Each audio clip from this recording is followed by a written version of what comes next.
y también rogamos porque le vaya muy bien en este tema de reunión que tienen a nivel mundial de su congregación, ¿no? Entonces, les decía que lo abordamos el año pasado y como nos dice nuestro párroco, es un tema que aún no está cerrado, es un tema que tenemos que darle esa mirada y más aún, quienes son agentes o somos agentes pastorales, tenemos que estar informados, ¿bien? Entonces, sin más preámbulos, porque el tema es realmente muy amplio, hoy nos acompañan dos conferencistas, dos importantes personalidades que van a ir tomando el tema en el lapso de una hora aproximadamente cada uno de ellos. En principio, vamos a recibir con nosotros y vamos a abordar el tema ¿qué es la ideología de género? Y va a estar a cargo de Pablo Augusto Meloni Navarro. ¿Quién es él? Él es un médico y también es sacerdote. Él es magíster en salud, ha sido y ha ejercido importantes cargos en la Organización Mundial de la Salud. Ha sido vicepresidente de esta organización. También miembro del Comité Conjunto de la Organización Mundial de la Salud, del Fondo de las Naciones Unidas para la Infancia y Fondo de Población para el Desarrollo de Políticas de Salud a nivel global. Miembro del Comité de Coordinación, Asesoramiento y Revisión del Programa Global de Tuberculosis de la OMS. Ha sido coordinador del Grupo de Determinantes Sociales de esta misma entidad. Pero con esos detalles que tiene el Señor cuando llama a servir, él, tras 20 años de una exitosa vida profesional en el campo de la salud, pues recibe el llamado vocacional. Y a los 50 años ingresa al seminario Santo Toribio de Mogrovejo, siendo entonces ahora el sacerdote ordenado como presbítero en el año 2013. Ese es, creo, desde la presentación de la hoja de vida del padre Pablo Augusto Meloni, es bastante interesante, esos detalles que el Señor tiene cuando nos llama a servir. Vamos a recibirlo con un voto de aplauso. Padre Pablo, muy buenas noches.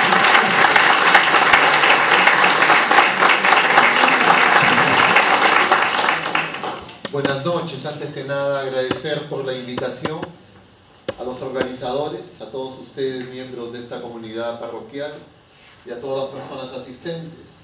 Vamos a conversar sobre este tema tan importante, tan presente en la coyuntura actual, que es la ideología de género. Y vamos a remitirnos al tema que vamos a desarrollar, que se refiere a qué es la ideología de género.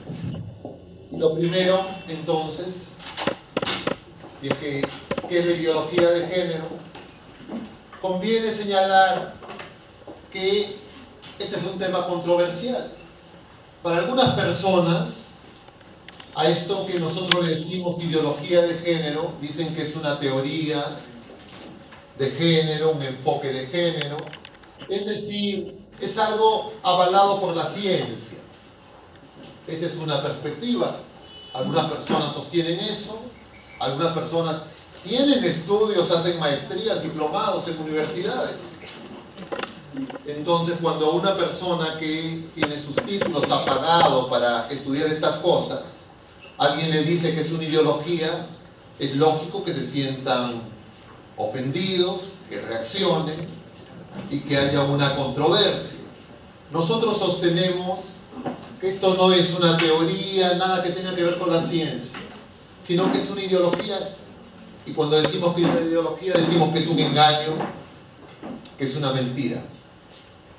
Y vamos a explicar por qué sostenemos esto. Para eso vamos a precisar algunos términos para sostener esta afirmación, porque es una afirmación que obviamente no se puede hacer a la ligera.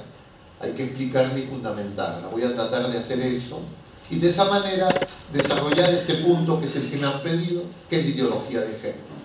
La premisa que estoy partiendo es: esto no es ciencia, esto es un engaño, esto no es un avance, esto no es un progreso, esto es un lobo vestido de cordero, esto es una estafa, esto es algo peligroso, es algo negativo, es malo.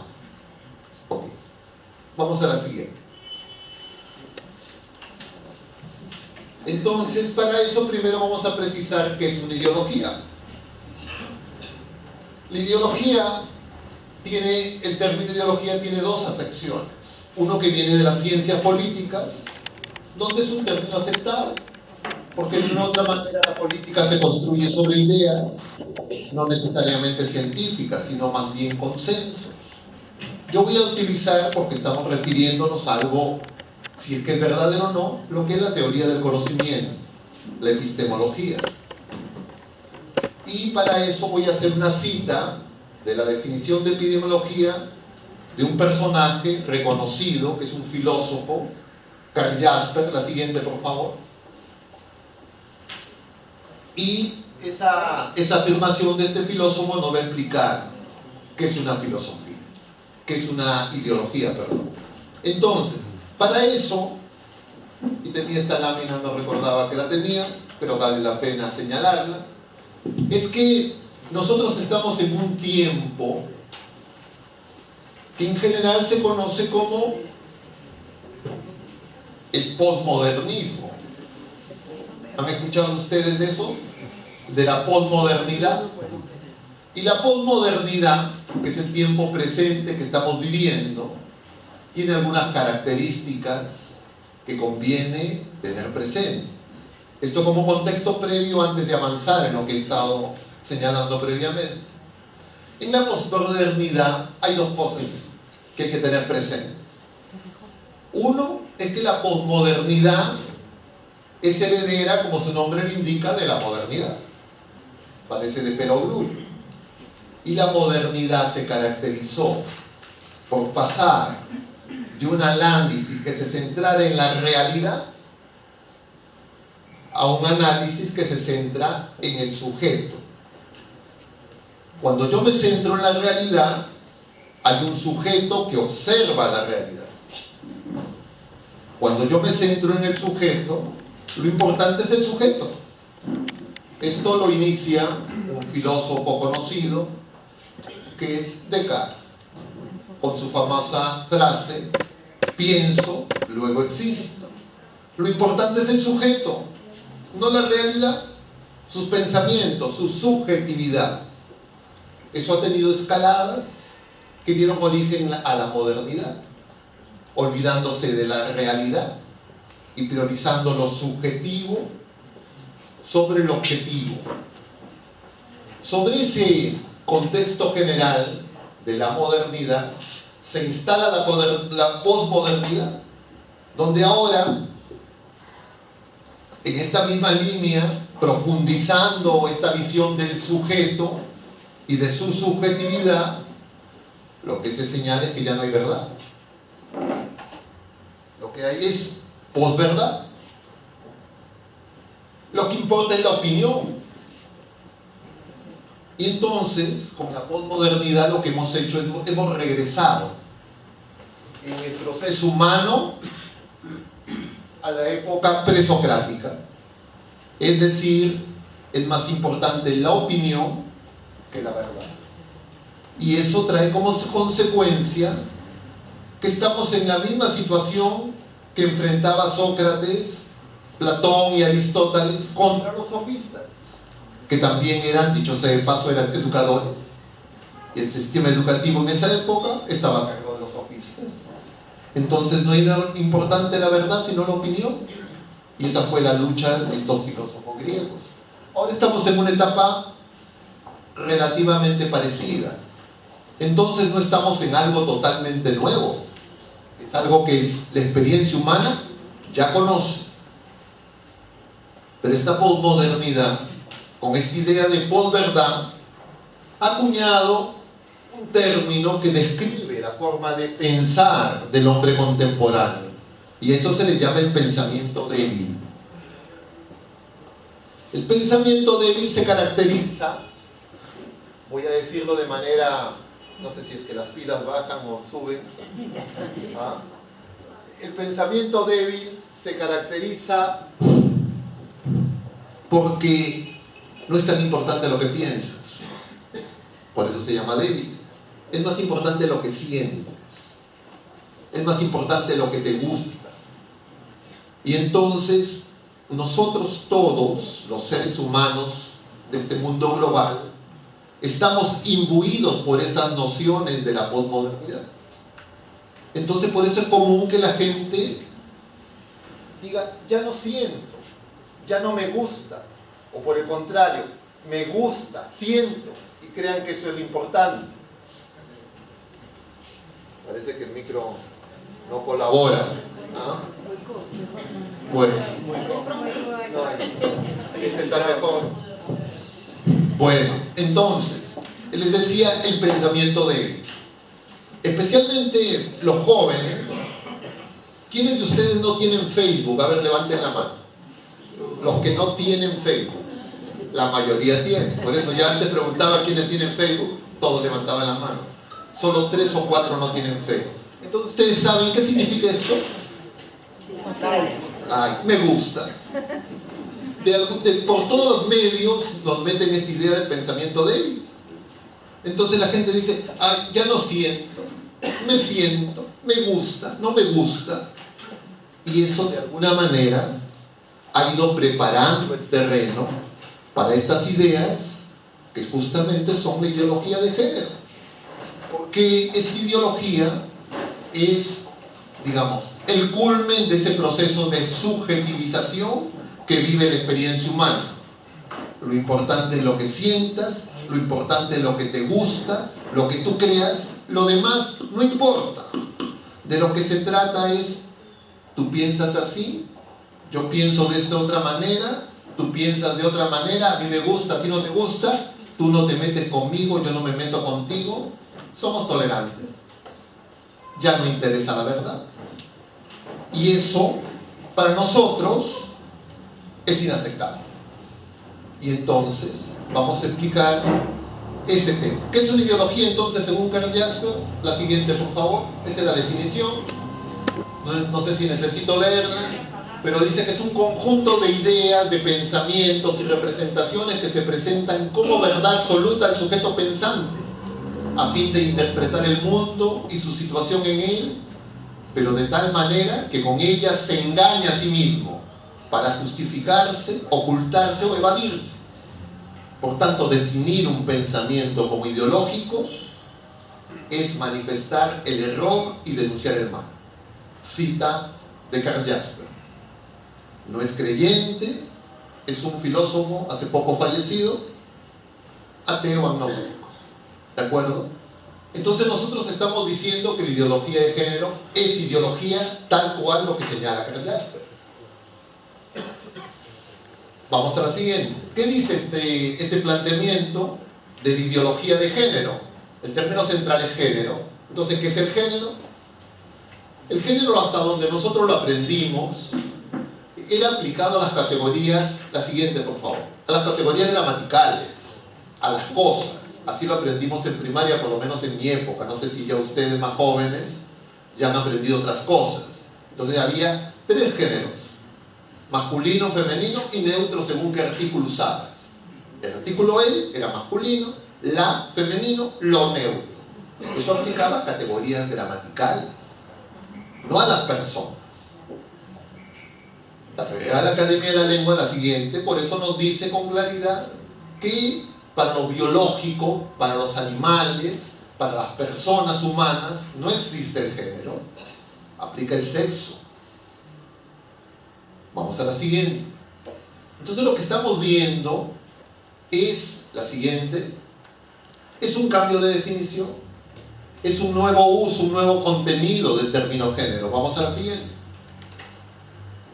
¿Qué implica este término género con el uso actual en el marco de esto que algunos llaman que es teoría y que yo les digo que es una ideología?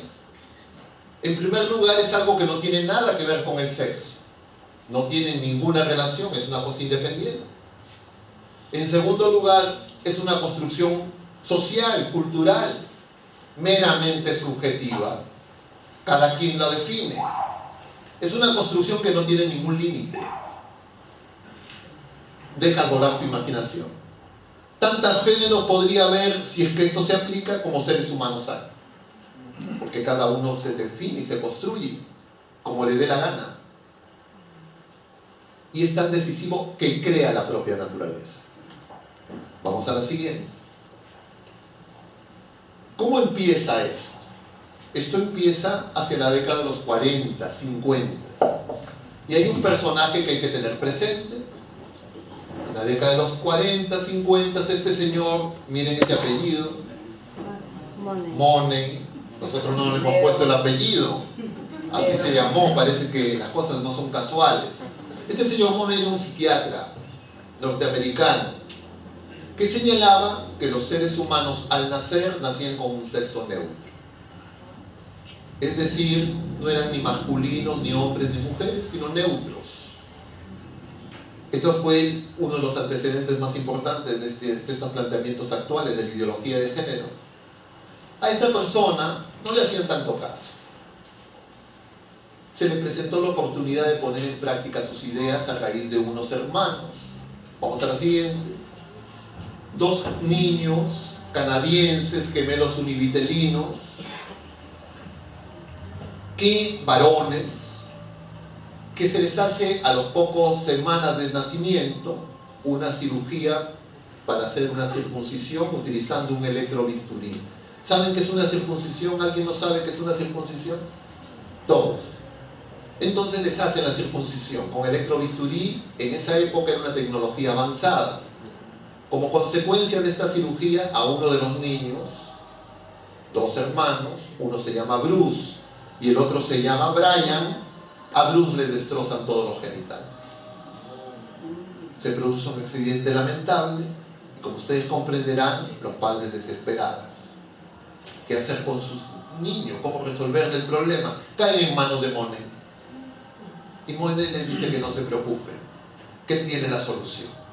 Y la solución de Money consiste en que este niño, Bruce, los padres le cambien de nombre y le llamen Brenda.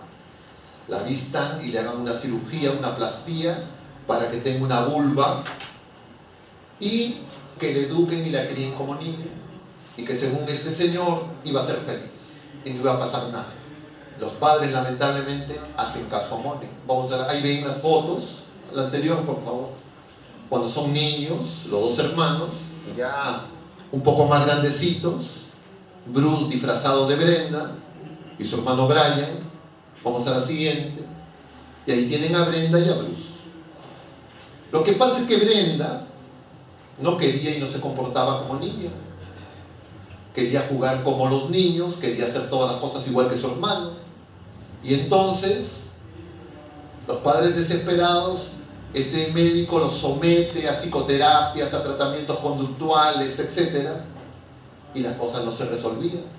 Le dice que no se preocuparan, que cuando llegara la pubertad, con los tratamientos hormonales, con hormonas sintéticas, cuando empezara la relación con el sexo opuesto, se iba a resolver. Llega la niña, entre comillas, a esa edad y las cosas no se resuelven, se agravan. En algún momento los padres desesperados le dicen la verdad a Brenda. Brenda pide que le restituyan su condición original. Se somete a cirugía para volver a ser lo que era. Y se rebautiza como David, porque sentía que como Goliat había tenido que luchar, no solo contra sus padres, sino contra todo el sistema que le había querido imponer una realidad que no era cierta.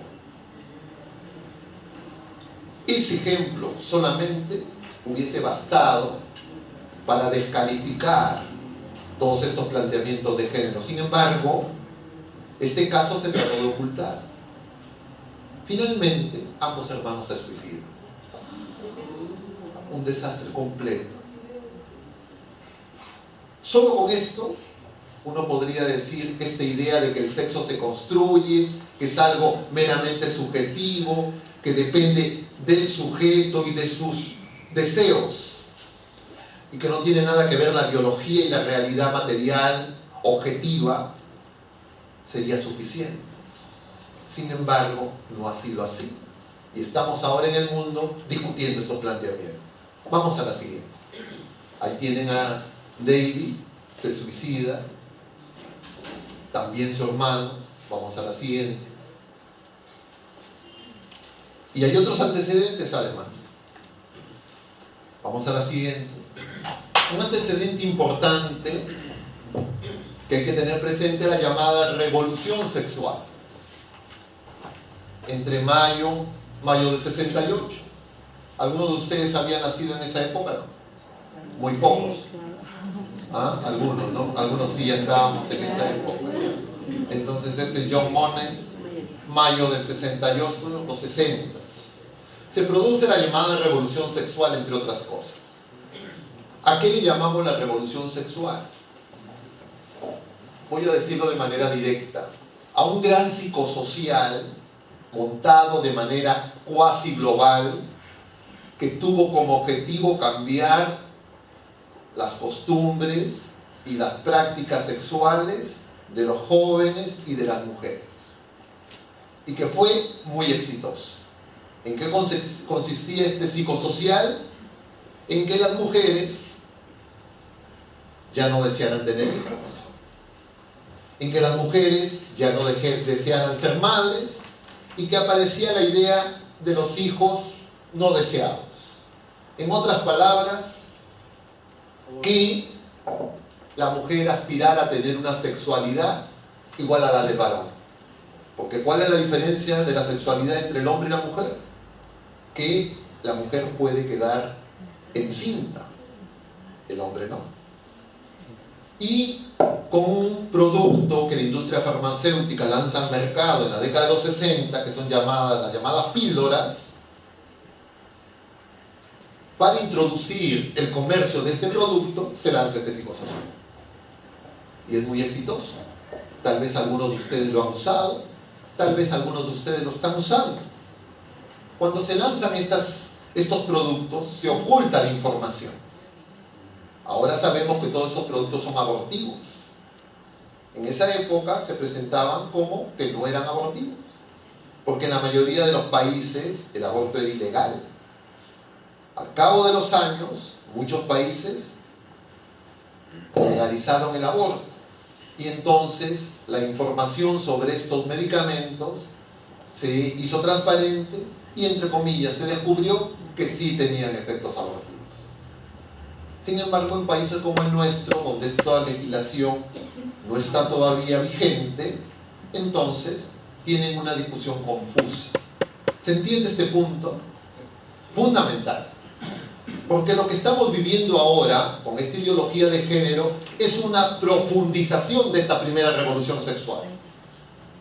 La primera era hacer que la sexualidad de la mujer, entre comillas, sea independiente del embarazo, de la gestación. Ahora estamos en una lógica, en la segunda etapa de esta llamada revolución sexual que encabeza esta ideología de género, en la que de lo que se trata es que hombre y mujer sean iguales, y lo voy a decir de una vez, y que los hijos no sean fruto del amor de un hombre y una mujer, sino que los hijos se compren como mascotas. Y que hombres y mujeres sean individuos no vinculados en una unión matrimonial y familiar, sino individuos sueltos. Y que los hijos los puedan comprar cualquier persona. Entonces, la primera revolución sexual tenía el objetivo de vender estos productos médicos de la industria farmacéutica. La actual revolución sexual tiene como interés vender hijos, fabricar hijos en laboratorio y ofrecerlos al mercado. Y para eso es este gran psicosocial que lleva adelante lo que nosotros estamos llamando ideología de género y que tiene una gran inversión económica, porque busca importantes retornos económicos. Vamos a la siguiente. Algunos teóricos, entre comillas, que fundamentaron para darle un viso, entre comillas, de veracidad a este matrimonio heterosexual, que es un invento, entre comillas, de los hombres para oprimir a las mujeres. Y que la liberación de la mujer se va a producir cuando se destruye el matrimonio heterosexual. Ese es el planteamiento feminista. Tienen una base marxista y apelan a un libro que escribió Engels, colaborador de Marx, que se llamaba la familia, la propiedad privada y el Estado, donde sostiene estas ideas. Lo extraño es que esto no surge en la Unión Soviética, esto no surge en China maoísta, esto surge en universidades de países capitalistas. Hasta que era un asunto meramente exótico, un poco raro, no había problemas. Pero hacia la década de los 90, estas ideas, luego del colapso de la Unión Soviética, del fin de la Guerra Fría, estas ideas, extrañamente, son asumidas por los países vencedores de la Guerra Fría. Y son, vamos a decirlo de manera directa, impuestas al conjunto de los países para que sean aceptados como una nueva verdad. Entonces eso es lo extraño. Cómo estas ideas marxistas, sin fundamento técnico-científico, se imponen. ¿Cómo y por qué se hace una gran inversión para apoyar estas ideas? Vamos a la siguiente. Al extremo, esto que digo, lo pongo simplemente para ejemplificar lo que ya ha pasado, porque estoy hablando de la historia. En la cumbre de Pekín en el año 95, en Naciones Unidas, las delegaciones de Estados Unidos, Canadá y los países europeos presionan para que se acepten estas ideas. Chantajean a los países. Muchos no entendían de qué se trataba y creían que simplemente cuando se hablaba de género se estaba hablando de un sinónimo del sexo, que era una manera semántica de referirse al sexo. Entonces pensaban que género se refería a hombre y mujer. Pero estas personas cuando hablan de género no están hablando de hombre y mujer. Están hablando de un abanico de múltiples, entre comillas, opciones o elecciones. Actualmente se cuentan más de 100. Vamos a la siguiente. Entonces, en la ideología de género, género y sexo no tienen nada que ver. Son realidades absolutamente independientes y lo subordinado es lo biológico y el sexo. ¿Por qué afirmamos que esto es ideológico?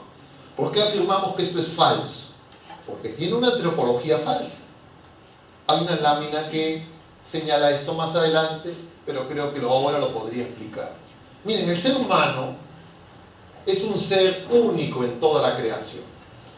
Nosotros no somos igual al cosmos.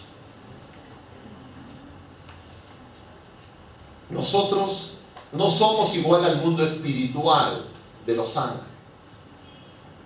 Nosotros somos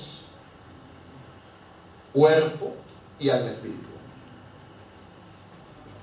Una unidad compuesta de alma y cuerpo, con dimensiones inseparables de naturaleza biológica, psicológica, social y espiritual, por lo menos.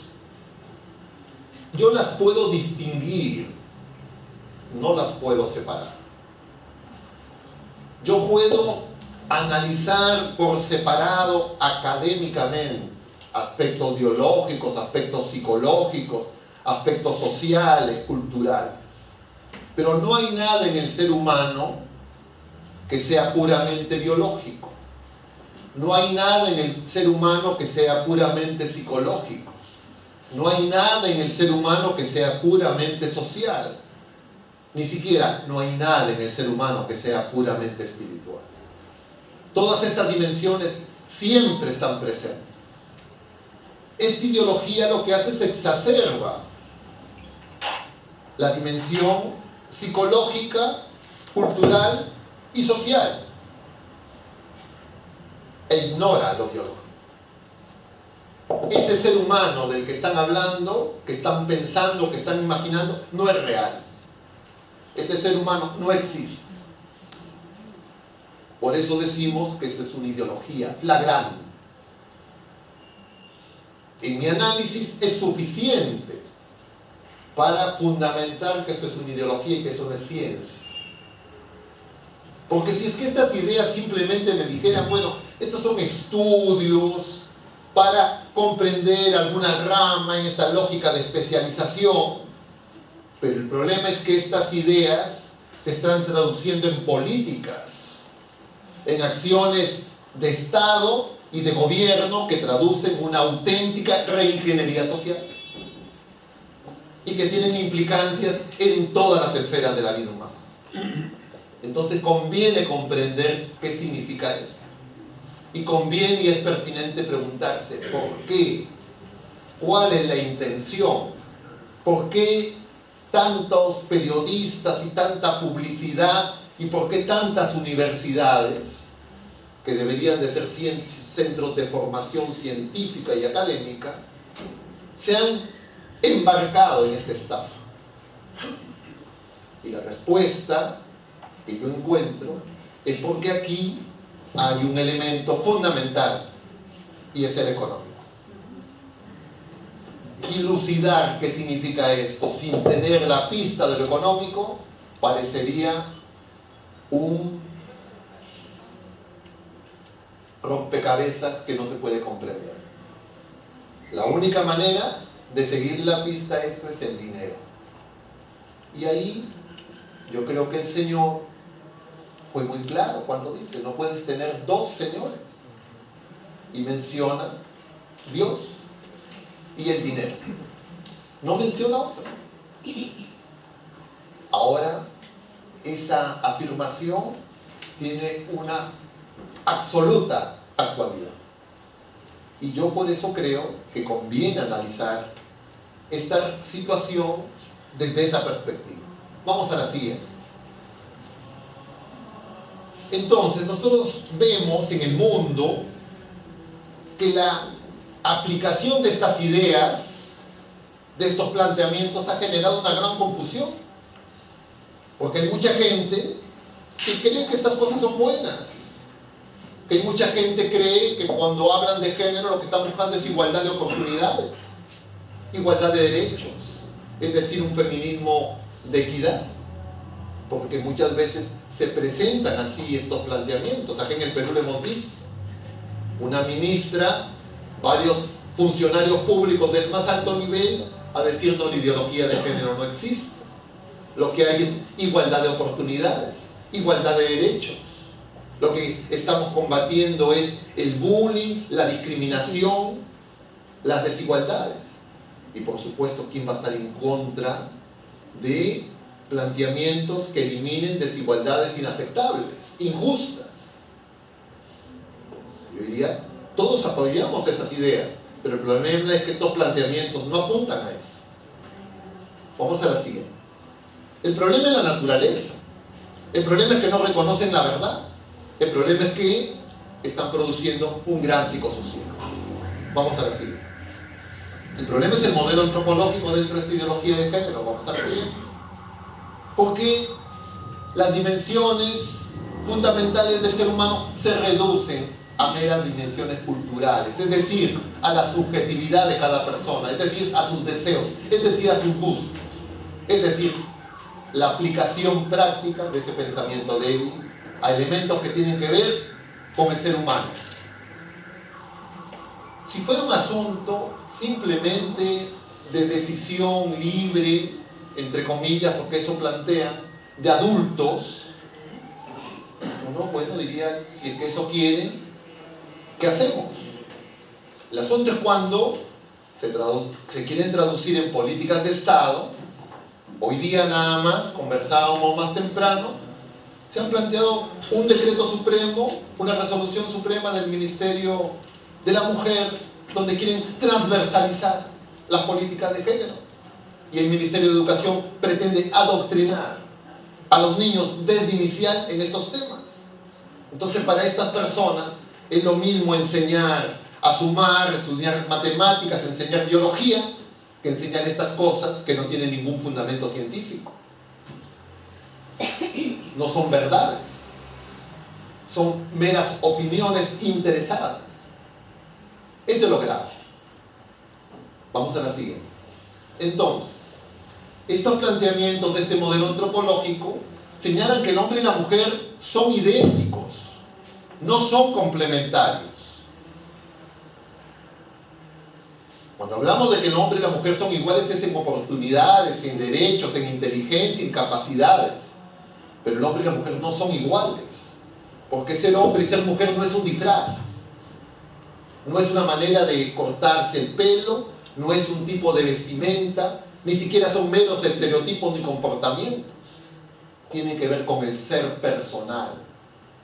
Y la persona humana o es hombre o es mujer. No existen tres sexos. Vamos a la siguiente. Entonces, para que esto sea, entre comillas, creíble, lo que buscan es eliminar la maternidad. Porque para que una mujer sea igual al hombre, lo que necesitan es que la mujer deje de lado todo lo que la distingue. Es decir, la posibilidad de ser madre, la posibilidad de gestar. Entonces, lo que están planteando es un modelo, por eso les decía desde el principio, ya no de los hijos consecuencia del amor de un hombre y una mujer, sino los hijos como un producto más, como una cosa que se compra y se vende. Vamos a la siguiente.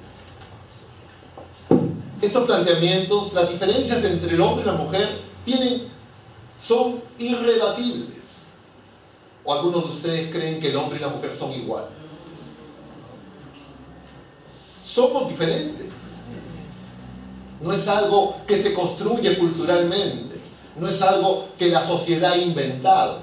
Es algo que está en nuestra naturaleza, en nuestra biología, en nuestros genes. Vamos a la siguiente. Hombres y mujeres son distintos. Los cerebros del hombre y la mujer son diferentes. No estoy diciendo que el hombre o la mujer tienen inteligencias diferentes, que uno es más inteligente que el otro. Estoy diciendo que hombre y mujer son diferentes. Y esto es un ejemplo en las condiciones del cerebro. En los estudios avanzados del presente año, de ningún país subdesarrollado, ninguna institución confesional. Ahí tienen la cinta de referencia bibliográfica del Centro de Trastornos del Neurodesarrollo del Colegio Británico.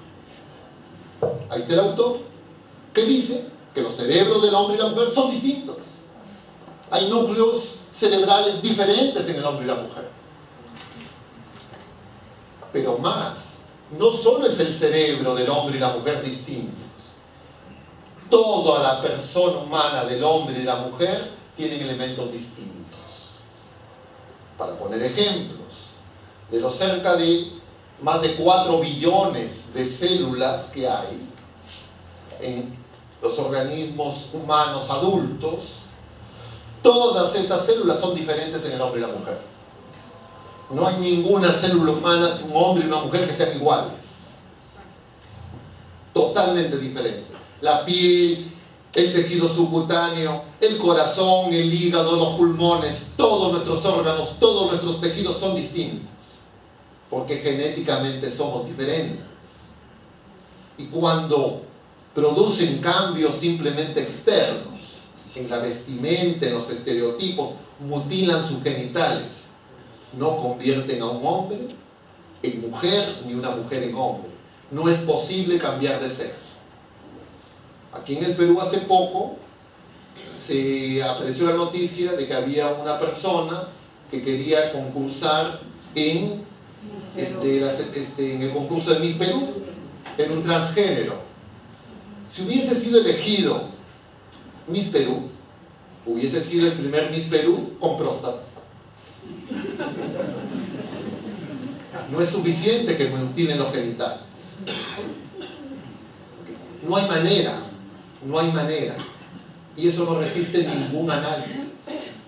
Entonces, ¿por qué si es tan sólida la evidencia? ¿Por qué insiste? ¿Por qué todo ese discurso? ¿Por qué pretenden engañar y confundir a la población? Y definitivamente volvemos a la misma respuesta anterior. Acá hay algún interés. ¿Alguien va a ganar de eso? Vamos a la siguiente. Hay muchos ejemplos de circuitos dimórficos en todas las especies de mamíferos, no solo en los seres humanos. la cita, si quieren verificarla. Vamos a la siguiente. Entonces, esta ideología de género abre una caja de Pandora. Vamos a la siguiente. En Facebook, esto es del año pasado, había más de 50 géneros. Todos ustedes tienen Facebook, la mayoría. No se han dado cuenta seguro de que cuando tienen para abrir el Facebook puedes poner tu sexo, pero también te preguntan por género. Y cuando tú abres el casillero género, hasta diciembre del año pasado aparecían más de 50, ahora hay más de 100. Hay que hacer toda una especialidad para saber a qué género pertenece. Vamos a la siguiente. Miren, uno tendría que dedicarse a estudiar todas esas cosas, porque hay una imaginación tremenda. Vamos a la siguiente. Ya las letras del alfabeto no alcanzan. Vamos a la siguiente. Algunos casos. Casos reales. Entonces, el que esté embarazado es ella. Y la que está como ella es él. Ella es el padre. Él, entre comillas, es la madre. Pero no porque se disfraza de hombre o se disfraza de mujer, puede cambiar. Vamos a la siguiente. Pero esto lleva a situaciones extrañas. Esta es una mujer que dice que es un gato atrapado en el cuerpo de una mujer. Claro, uno pensaría que es una locura y da risa, ¿no es cierto? Pero el problema es que esto tiene consecuencias jurídicas y legales. Porque acá, lo que se va, ya existe en el Congreso una propuesta de ley, un proyecto de ley de la identidad de género, donde las personas van a poder elegir su género. Entonces hay países con estas leyes donde mujeres como esta dicen que no son mujer, que son gato, y aplican a la ley. ¿Y por qué dice que es gato? Porque los gatos no pagan impuestos. Y los gatos además reciben subvención. Entonces se crea todo un problema y una confusión. Y por supuesto no van a faltar los abogados que van a recibir los honorarios para que... Hay otros casos que no he puesto. Una persona, un varón de más de 50 años, casado con hijos, de repente declara que no es un varón de más de 50 años padre de familia, sino es una niña de 5 años. En Canadá. Es adoptada por una pareja de transexuales. La adoptan como niña de 5 años. Y entonces este señor deja de pagar pensión alimenticia porque ya no es un varón, ya es una niña. Y entonces sus obligaciones con sus hijos desaparecen. Claro, estos son los casos entre comillas anecdóticos, pero ejemplifican a dónde lleva el uso de esta supuesta ciencia, de esta supuesta teoría. Hay ahora lo que le llaman la transespecie. Okay. Vamos a la siguiente. Entonces, estas ideas, ¿cómo han ido progresando? Yo les decía que hacia la década de los 60 surge este movimiento de feminista de género, inicialmente como un grupo un tanto exótico, pero que luego de repente se hace importante. Surge también a fines de los 80, inicios de los 90, con fuerza, el llamado lobby gay, que no es igual que los homosexuales y las lesbianas, sino estos son activistas políticos financiados que promueven estas ideas. Entonces estas ideas tienen varios factores que hay que tener en cuenta. Uno es lo que yo le llamo la fuerza de ventas de estas ideas. La fuerza de ventas de estas ideas son 3 grupos: el feminismo de género, el lobby gay y la izquierda en los países, los partidos políticos de izquierda. En todos los países, los partidos políticos de izquierda que tienen representación política en los congresos, en las cámaras de representantes, diputados, etc., son los encargados de presentar los proyectos de ley. Todos estos apoyados por medios de comunicación, llamémoslo así, por opinólogos, que se convierten en, entre comillas, los sofistas contemporáneos que aceptan con beneplácito estas ideas, y cualquier persona que diga algo contrario aparece como una persona absolutamente fuera de lugar. Ahora, por ejemplo, si alguien se presenta y declara y dice que es una persona de fe, es mal vista. Parecería que es más inteligente, más racional, ser ateo. Parecería que la fe estorba, que la fe oscurece la razón. Entonces alguien empieza a criticar estas ideas y le van a decir: tú eres un homófobo, tú eres un conservador, tú eres un cavernario, tú vas en contra del progreso. Vamos a la siguiente. Esta ideología de género tiene todo un plan de acción. Me avisan cómo voy de tiempo, ¿ya? Faltan 10. Vamos a la siguiente. Buscan una nueva creación, una reingeniería social completa. Nosotros hemos visto a partir del fin de la Guerra Fría, la globalización, lo que se llaman las reformas. Y hay 3 grandes tipos de reformas. Una que ya hemos vivido, las llamadas reformas de primera generación, que fueron las reformas económicas, que han instaurado a nivel global en los países occidentales, y hoy día a nivel global, una economía de mercado. Tenemos una segunda generación de reformas que le llaman las reformas de segunda generación o institucionales. Reforma del Estado, entre comillas, un sistema democrático. Y esta tercera reformas que estamos viviendo, que son las reformas de tercera generación, que son las reformas sociales. Estas reformas sociales ya no tienen que ver con el Estado, ya no tienen que ver con los agentes productivos, tienen que ver directamente con las familias y las personas. Y el Estado quiere entrar e intervenir acá. Esto es una reingeniería social. Sin consulta, sin permiso, sin plebiscito, impuestas por el sistema educativo informal y desde el Estado imponerlas en el sistema educativo formal. Ya lo han conseguido en la mayoría de los países y también en el Perú, en el nivel de educación superior. Las universidades, actualmente, veo que algunos jóvenes, ¿quiénes son universitarios? A ver, levanten la mano. Yo diría casi con seguridad que sus profesores y profesoras en sus universidades, sin preguntarles dónde están, les hablan de estas cosas o presuponen que estas cosas son verdaderas. Y al que las discutan, lo hacen aparecer como que es una persona que está totalmente fuera de este mundo. Entonces habría que preguntarle a estos, entre comillas, científicos, que fundamentan dónde están los estudios sólidos, no simplemente planteamientos teóricos, hipotéticos, sin respaldo en la realidad, meros deseos, en la lógica de esta subjetividad que inauguró Descartes. Vamos a la siguiente. Entonces, se trata de construir el lenguaje como parte de esta reingeniería. Por eso la gente ahora habla de pareja.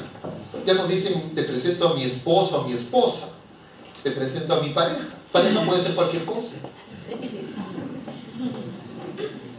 La gente empieza a utilizar una serie de términos. Vamos a la siguiente. Términos propios de la ideología de género, algunos de los más conocidos. Vamos a la siguiente. Simplemente para que los conozcan, homofóbico es uno de los más conocidos. La homofobia, la fobia es una enfermedad mental. Cuando a ti te dicen homofóbico, te están diciendo que tú tienes una enfermedad mental, que tú necesitas un psiquiatra, tratamiento médico. Y entonces resulta que a una persona que se opone a estas ideas lo demonizan con esta etiqueta de homofóbico. Patriarcado, identidad de género, perspectiva de género, orientación o diversidad afectivo-sexual, de construcción, todos son términos inventados. Vamos a la siguiente. De construir la familia, esta cita de una que al final de la familia biológica, como la conocemos, del matrimonio entre hombre y mujer, eliminará también la necesidad de una represión sexual. Entonces hasta las categorías homosexualidad y heterosexualidad serán abandonadas. y entonces la humanidad podrá por fin revertir a su sexualidad polimórficamente perversa, natural, siguiendo a Freud. Vamos a la siguiente. Abolir la maternidad. Por eso no es casual que ahora prácticamente las mujeres creen, engañadas por estas ideas que circulan en el sistema educativo informal y también en la esfera del sistema educativo formal, que no hay que tener hijos. A las mujeres, ¿qué les dicen? ¿No les dicen, ¿con qué te cuidas? ¿Con qué se cuidan? ¿Uno se cuida de las cosas buenas o se cuida de las cosas malas? Yo me cuido de una enfermedad, me cuido de que me asalte, me cuido de un accidente, de que me roben. ¿Cómo me voy a cuidar de los hijos? ¿Los hijos son malos entonces? Entonces hay la idea que se repite, que parecería que cuanto menos hijos mejor, y si no hay ninguno, mejor todavía. Entonces muchas personas cuando son jóvenes creen que efectivamente cuanto menos hijos mejor, porque no saben todavía qué va a ser su vida cuando tengan 80, 85 años. Y entonces, por eso sostengo, esto es un gran psicosocial que hay que desenmascarar. Vamos a la siguiente. Esto es lo que les decía. Ya hay prototipos, probablemente en uso, de úteros artificiales. No es solo que los vientres de alquiler, no solo en la maternidad subrogada, como llaman algunos abogados, sino es literalmente fabricar hijos. Entonces los hijos se van a fabricar cigotos que uno va a poder comprar con distintas características fenotípicas y genotípicas. ¿Y quiénes van a poder comprar esos cigotos? Cualquiera. Lo va a poder comprar una mujer, un hombre, lo van a poder comprar cualquiera de los géneros, más de 100 que hay. Entonces necesitan mercado, demanda para vender eso. Y entonces la mujer ya no va a necesitar quedar embarazada. El mismo término embarazo implica molestia, fastidio. Entonces lo que va a hacer la mujer es trabajar, si puede todos los días de su vida, para tener la mayor cantidad de dinero, para poder comprar la mayor cantidad de bienes y servicios, y, como dice Bauman, así va a ser feliz. Es decir, la felicidad se compra en el supermercado. Entonces las universidades, todos los centros de instrucción, de lo que se trata es de preparar a la gente para que trabaje la mayor cantidad de tiempo, que no tenga pensamiento crítico y que simplemente sea funcional dentro de un engranaje por el que va a recibir un dinero, y todas las cosas, todo ese dinero lo va a gastar porque te van a ofrecer todo lo que necesitas para ser feliz. Ese es el planteamiento. Y por supuesto la familia estorba. Por supuesto el matrimonio estorba. Porque ese método tradicional de el amor entre un hombre y una mujer y que dé un fruto a los hijos es una cosa obsoleta. Por eso es necesario que la mujer crea y que el hombre crea que no es bueno casarse. El matrimonio es negativo. Y entonces hay toda una propaganda en contra del matrimonio. Los desafío que ustedes me digan si hay algún programa de televisión, alguna serie, algún dibujo animado, alguna película donde muestren un matrimonio ejemplar, donde muestren la fidelidad entre el hombre y la mujer. Todo está lleno del jugador, la jugadora, el tramposo, la tramposa, el adulterio, la infidelidad, y hacerle creer a las personas que cuanto más actividad sexual polimórficamente perversa tenga, va a ser más feliz. Entonces, la iniciación sexual tiene que ser lo más temprana posible, lo más promiscua posible, igual para los hombres y las mujeres, y eso lo va a hacer feliz. Y eso lo creen los jóvenes, porque mañana, tarde y noche reciben esos mensajes. Creo que no necesitan demostración. porque es bastante evidente. ¿Quién dice que eso es así? Todos esos programas de televisión que ya hace varias décadas en el mundo, porque algunas personas creen que eso de la televisión basura, etcétera, ha llegado acá en algún momento particular. No, eso es global. Cuando uno lo ve provincianamente en un país, uno podría tener una idea equivocada. Hay un elemento que está haciendo que todas estas cosas se acepten en todos los países. Nuevamente la pregunta es ¿quién y por qué? ¿Cómo es que todos estos medios de comunicación transnacionalizados coinciden? Y eso de que es el rating es mentira. No es la demanda la que determina la oferta determina la demanda. Vamos a la siguiente. De construir la educación. La doctora va a profundizar probablemente en estos elementos. Voy a avanzar.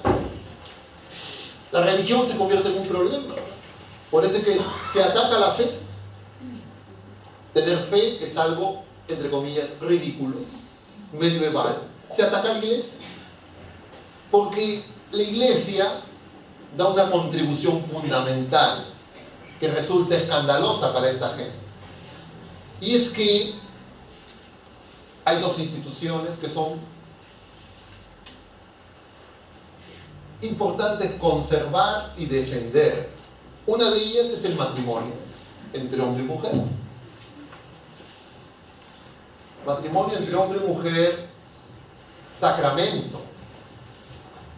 Es decir, que tienen a Dios, a Cristo como garante. Porque un matrimonio civil, hombre y mujer, tiene como garante el Estado. Y el Estado no garantiza nada. Y una mera convivencia, hombre y mujer, está pegado con babas. Entonces la institución que se quiere destruir es esta unión. Y para eso se ataca la fe. Pero además se ataca y se combate el celibato. Porque el celibato resulta un escándalo. Y la virginidad. Porque mientras que haya personas que vivan en el celibato y vivan en la virginidad, no les funciona su argumento de que lo que hace feliz al hombre es el libertinaje sexual.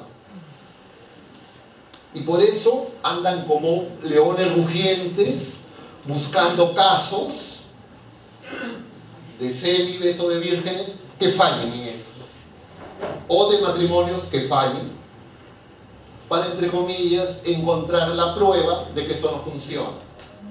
Y entonces producen un contrabando que hacen creer que el amor y el deseo carnal son lo mismo. Y el amor no es igual que el deseo carnal. El amor es una cosa y el deseo carnal es otra cosa. Nosotros en la fe, la primera carta del apóstol San Juan lo dice muy claro en el capítulo 4, Dios es amor. Y entonces se trata de lavar el cerebro para decirle a las personas, oye, mira, ¿sabes qué? El sexo y el placer carnal es el amor. Entonces aparecen personas que dicen, yo también tengo derecho al amor, pero le llaman amor a su apetito desordenado. ¿Para qué? Para crear una demanda, y utilizan a estas personas porque no las quieren ayudar. No quieren ayudar a las mujeres, no quieren ayudar a los homosexuales, a las lesbianas, las quieren utilizar como carne de cañón para que sean propaganda de estas ideas. Y quieren destruir el matrimonio, y quieren destruir a la iglesia y a las personas que viven en el celibato y en la virginidad, para que no exista nadie que pueda contradecir su imposición. Y entonces tenemos que abrir los ojos, porque estamos dormidos. No digo a los que están durmiendo en este momento. Vamos a la siguiente. Esta ideología vulnera verdaderos derechos. Vamos a la siguiente. Vamos a acabar. Entonces esta ideología de género, vamos a la siguiente, es un engaño. El mismo cardenal Ratzinger lo decía. Es la última de las rebeliones de la criatura contra su condición de criatura. Vamos a la siguiente. y es antigua, desde el Génesis, cuando la serpiente les dice serán como dioses. Vamos a la siguiente. El Papa San Francisco la ha denunciado. Vamos a la siguiente.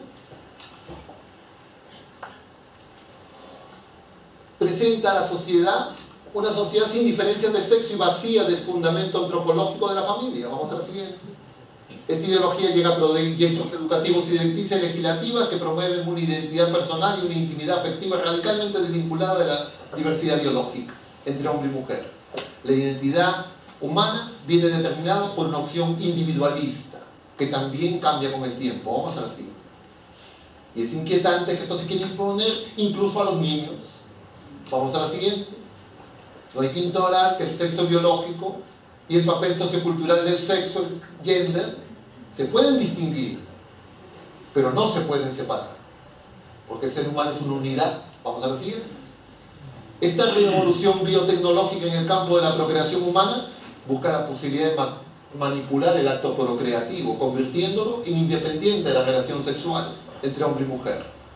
Y de este modo la vida humana, así como la paternidad y la maternidad, se convierten en cosas componibles y descomponibles. Yo al ser humano no lo puedo descomponer. Cuando yo descompongo al ser humano, lo cosifico. Vamos a la siguiente. Entonces, comprender la fragilidad humana es una cosa, pero aceptar que comportamientos, estilos de vida, en una palabra, el pecado, se convierte en bueno, en deseable y que hay que apoyar y promover, es inaceptable. Eso no es misericordia, eso no es ciencia, eso no es democracia, eso no es tolerancia, eso es engaño, mentira, estafa. Vamos a la siguiente. Yo creo que ahí vamos a quedar. Tal vez las otras cosas van a quedar para la discusión, porque creo que me he excedido no sé cuántos minutos. Les pido disculpas por el entusiasmo. Gracias.